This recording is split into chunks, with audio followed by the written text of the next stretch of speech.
Hey guys, how's it going? My name is Ricardo Bally, School Director of SafeRide Driving Academy, and today we're out here at the SafeRide CDL Training and Testing Yard. So today we're going to be showing you the top 6 tips on how to pass your pre-trip inspection, your air brakes, and your maneuvers. Also, the most common mistakes that people make on their pre-trip inspection. So stick around. Coming up at number 1, it's your outside vehicle inspection.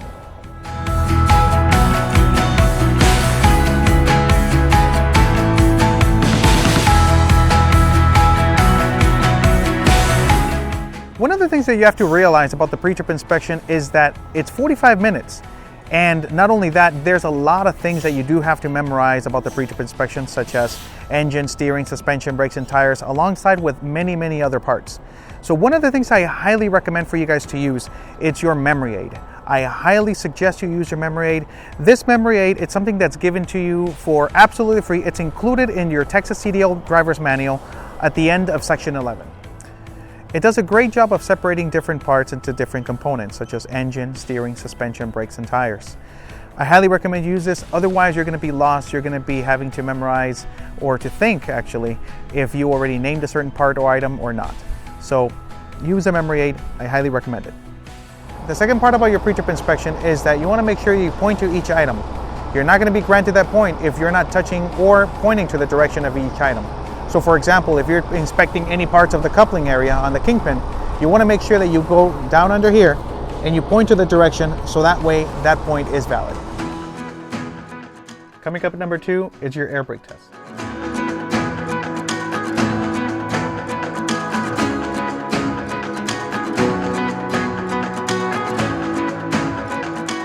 The first thing I'm going to recommend you guys is to realize is that 90% of the people who fail the pre-trip inspection is due to the air brake test. Keep in mind that the air brake test is a pass-fail part of the pre-trip inspection. If you do not do the air brake test correctly on any part of the air brake test, it's an automatic fail for the entire part of the pre-trip inspection. It is important to note that most of the places where you do the test, it is timed. Most of the time is 45 minutes. So if you are the type of person that did your pre-trip inspection very slowly on the outside, as soon as you go inside for the InCab inspection, I recommend you start with the air brake test. That way you get the necessary portion out of the way, and then you try to get the enough points to pass a vehicle inspection before time runs out. A very important thing for you guys to know about the air brake test also is it has to be perfect. It cannot be any mistakes whatsoever. If you catch a mistake, it is highly recommended you tell your examiner that you messed up. You're going to restart the engine, rebuild any lost air pressure, then restart the air brake test from the beginning of the air brake test.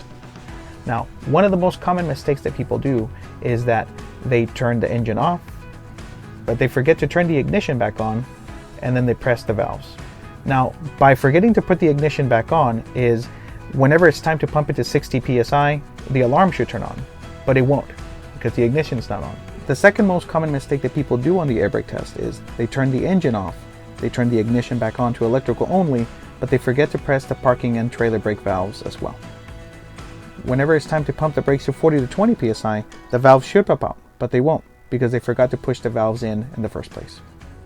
The easiest way to remember your air brake test is to remember the 1, 2, 3, 1, 2, 3 sequence. Repeat, it's the 1, 2, 3, 1, 2, 3 sequence. For example, 1, 2, 3, your right hand will do this, 1, 2, 3. Your right foot will do 3 things. Hold it for 1 minute, and you shouldn't lose more than 4 psi. And then you pump it to 60 psi, the alarm will turn on. And then the third thing is you pump it to 40 to 20 until your valves pop out. 1, 2, 3, 1, 2, 3. Coming up at number 3 is your InCab inspection.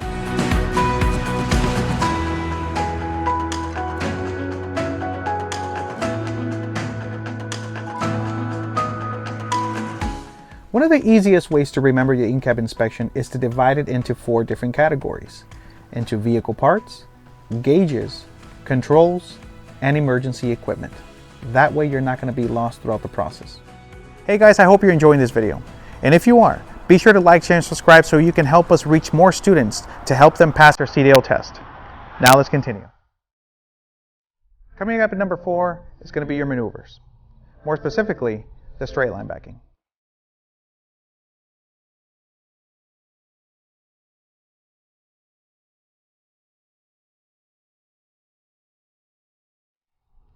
If you watch the other videos on maneuvers, you're going to notice that while I'm performing these maneuvers on the straight line backing, I'm going to be watching my left mirror and my right mirror constantly.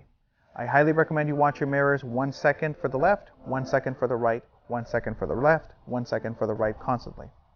That way, you can watch your trailers more frequently, and you can correct your actions, you can correct your mistakes if the trailer gets too far off course.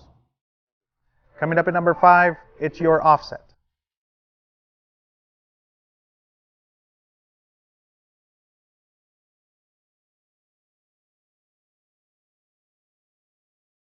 The thing about the offset is that whenever you're backing up to the opposite lane, is you want to make sure you want to get any part of the back bumper of the trailer to cross that first set of cones, meaning that first line, the white line that you see in there.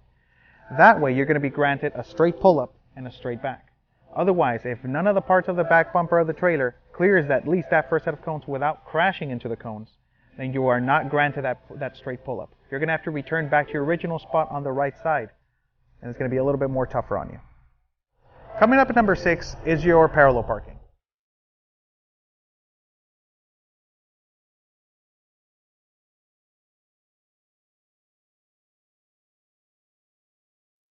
The thing about the parallel parking is that you have to have the right angle. If you do not have the right angle as you're going into the parking space, you're going to have a very difficult time completing this maneuver. In order to get the right angle, you have to make sure you brake the right way. Your instructor will teach you how far to brake, so that way you always get the right angle. If you watch a maneuvers video in the parallel parking section, you would notice that whenever we're in the diagonal position heading into the parking space, it is very important to see that middle cone. If you do not see that middle cone, you do not have the right angle. If you only see the first cone, make sure that you brake just a little bit more until you get to see that middle cone. If you see the third cone, that means that you broke way too much. Don't even try it. Make sure you start all over again and try to get that right angle one last time. Once you have seen the middle cone, it is very important to drive back slowly and straight, keeping your truck and trailer always in a straight line until your rear left trailer tires have reached the center lines. Once your rear left trailer tires are at the center line, then you can follow the next steps your instructor taught you so you can successfully park your vehicle inside the parking space.